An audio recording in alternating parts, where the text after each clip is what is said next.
Bien-aimés frères et sœurs, vous connaîtrez la vérité et la vérité vous affranchira. Ça, c'est pas moi qui le dis, c'est la Bible qui le dit. Mais moi, je vous dis mieux. Vous connaîtrez la vérité historique, notamment celle de vos ancêtres kémites, et vous aurez une vision globale de ce que c'est que la vraie souveraineté politique. J'ajoute, vous reviendrez à la spiritualité africaine ancestrale et vous comprendrez les enjeux de l'indépendance économique. Et pour terminer, vous accepterez votre identité culturelle kémite et vous obtiendrez deux choses. La première, c'est la paix. La seconde, c'est le développement, à une condition. L'unité de toute l'Afrique noire, l'unité de tous les Noirs du monde entier. Otep à tous, bienvenue sur la chaîne des panafricanistes par essence, par conviction et par excellence. Celle des citoyens kémites par nécessité et obligation de combat. Nous sommes une chaîne qui n'est guidée que par nos ancêtres et rien que par les ancêtres qui appartiennent à l'égrégore du monde noir. Par conséquent, nous ne croyons en aucun Dieu venu de l'étranger. Toutefois, cette vidéo n'est aucunement destinée à inciter à la haine ou à la violence, car nous menons un combat qui est d'abord et avant tout spirituel, intellectuel et démocratique. Ensuite, il est politique, géopolitique et géostratégique, contre l'impérialisme, le colonialisme, le néocolonialisme et l'endocolonat, qui sont tous qualifiés de crimes contre l'humanité. Nous menons ce combat sur la base du principe fondamental que nous avons hérité de nos ancêtres kémites, qui est celui de la Mahat, c'est-à-dire solidarité, vérité et justice. Vous êtes donc en droit de connaître la vérité et nous avons l'obligation de vous dire la vérité, rien que la vérité, afin que justice soit rendue au continent africain. Et ça, c'est notre modeste contribution dans cette noble lutte en faveur de la souveraineté, la dignité, la solidarité et l'unité africaine. C'est exactement ça que nous appelons le panafricanisme. Bien-aimés frères et sœurs, les premiers résultats du sommet Russie-Afrique sont tombés. Ah oui, ah oui, et il n'y a pas photo. Il n'y a pas comparaison à faire, aucune, avec les puissances occidentales qui depuis 60 ans ont passé leur temps à nous piller, à nous dévaliser, à prendre tout ce qui nous appartient, y compris les êtres humains, les cadres, les chercheurs, les spécialistes. Ils les prennent et les amènent chez eux pour servir leur cause. Les Occidentaux se réjouissent parce qu'il y a une faible participation des chefs d'État africains. Il y en a eu 17. Au premier sommet Russie-Afrique, il y en avait 43. Mais bien entendu, vous savez que Joe Biden, le président américain, et tout son gouvernement, ils ont pesé, ils ont menacé, ils ont agressé, je dis bien agressé les chefs d'État africains. Et ils ont montré, ce qui est intéressant, c'est ça, c'est qu'ils ont montré que ce ne sont pas des démocrates, ce sont des dictateurs, ce sont des bourreaux. Ils ont montré à nos populations, aux populations africaines, quels sont les chefs d'État qui veulent la souveraineté et ceux qui n'en veulent pas. On les connaît maintenant, on n'a pas besoin de les citer. Il n'y avait aucune raison qu'ils puissent rater un rendez-vous comme celui-ci. Maintenant, il faut aller au bilan.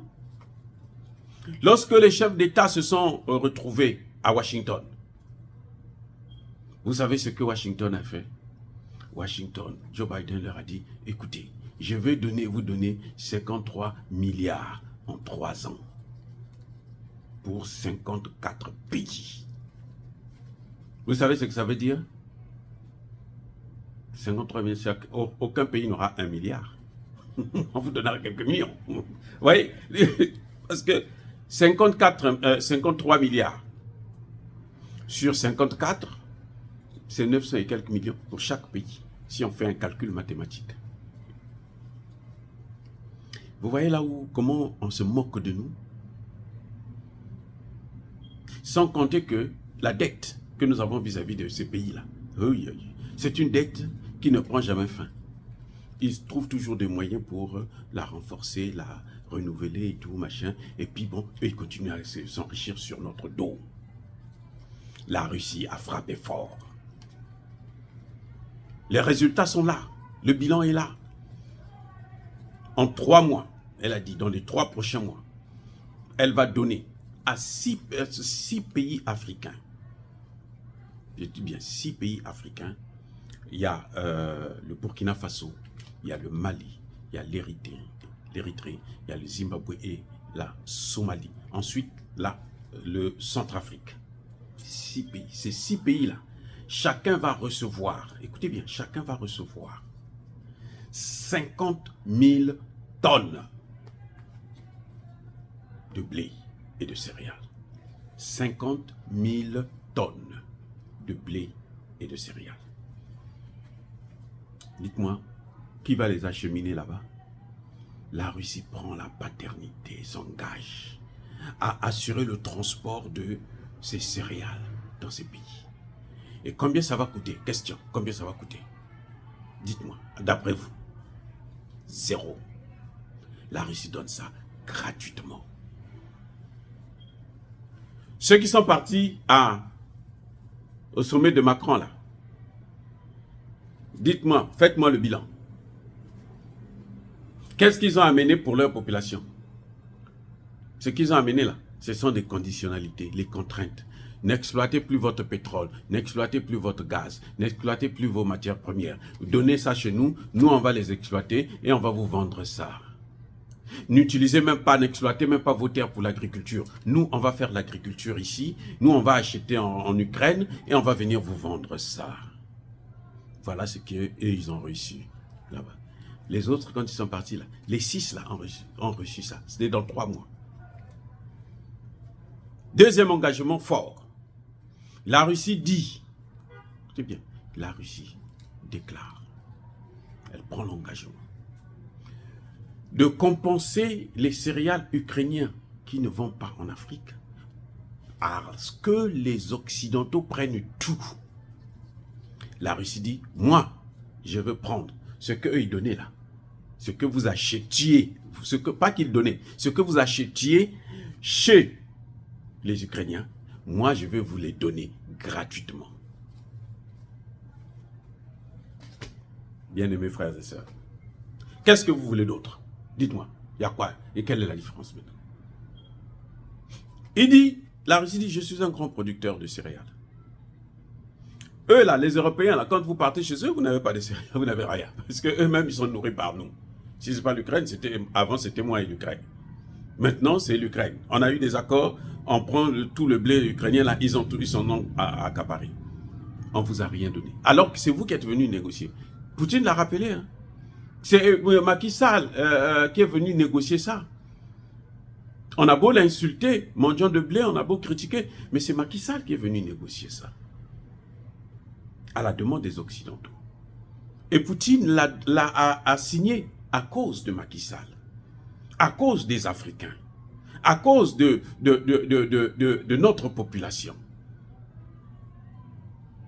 Parce que la priorité, c'était envoyer ça dans les pays qui sont vraiment dans le besoin. Ils ont tout pris. 97% de ce blé est allé en Europe, en Occident et autres. 3% seulement est allé en Afrique. L'Ukraine a même fait, ce qui s'est passé, c'est que ce qui a été plus grave, c'est que l'Égypte s'approvisionne en blé en Ukraine à 40%. Et elle avait déjà payé.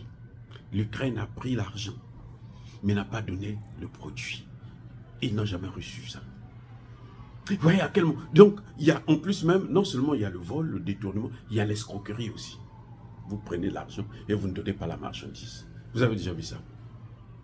La Russie dit, moi, je veux désormais vous donner mon produit à moi, je vous le donne. Ce qu'ils vous donnent là, moi je vais vous donner ça. Au lieu que vous achetiez chez eux, moi je vous donne ça gratuitement. Prenez. Aucun pays au monde n'a jamais fait ça à l'Afrique. Attendez. Je n'ai pas encore fini. Aucun pays au monde n'a jamais fait ça à l'Afrique. Depuis que nous sommes sortis de la colonisation, là, tout ce qu'ils disent, qu'ils appellent aide là, assistance là, nous payons. Avec parfois des taux d'intérêt très bas, certes, 5%, mais nous payons avec des intérêts en plus. La Russie dit, moi, je vais vous donner. Maintenant, les pays qui n'ont pas voulu, qui ont fui, qui ont cédé au chantage des Occidentaux, ils vont quand même prendre aussi ces blés, ces céréales. Bon, à cause de nos frères et sœurs, oui, il faut qu'ils le fassent. Mais en principe, ces chefs d'État, ils devraient avoir honte d'eux-mêmes. Ces chefs d'État-là ne devraient plus se représenter aux élections en Afrique. Parce qu'ils ne veulent pas l'indépendance, la souveraineté des pays africains. Parce que c'est ce qui est en train de se passer au sommet Russie-Afrique là.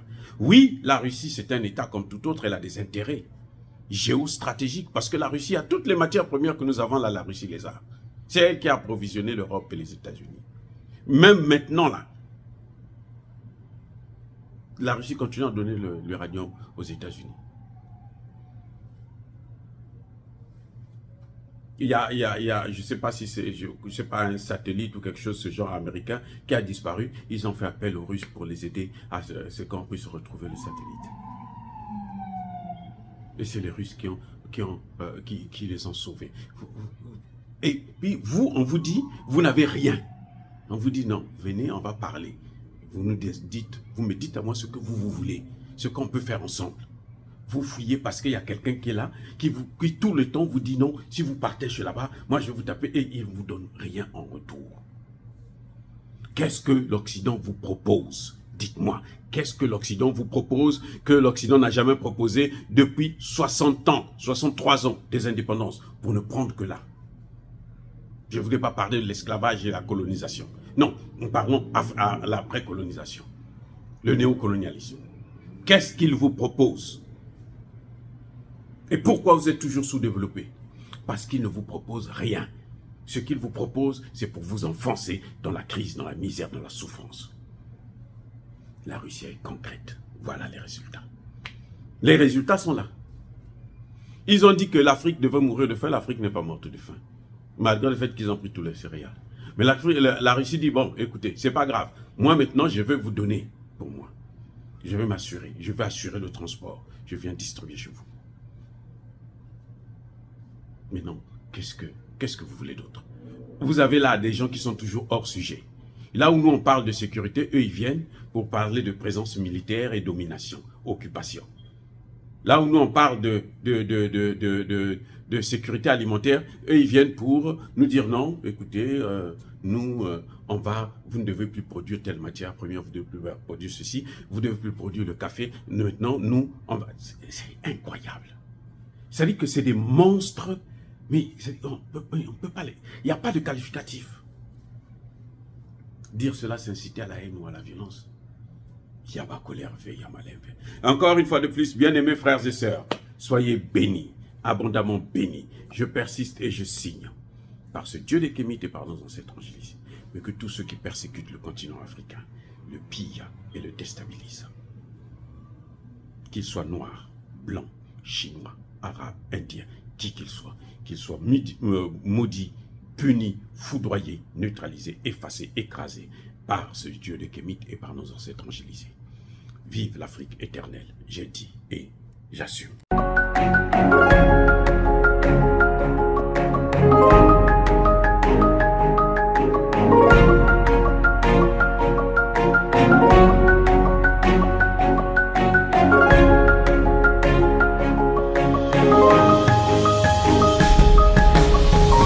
Eux, ils marchent par la foi et non par la vue.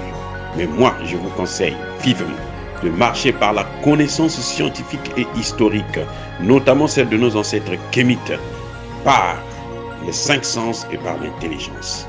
À vous, à Pierre.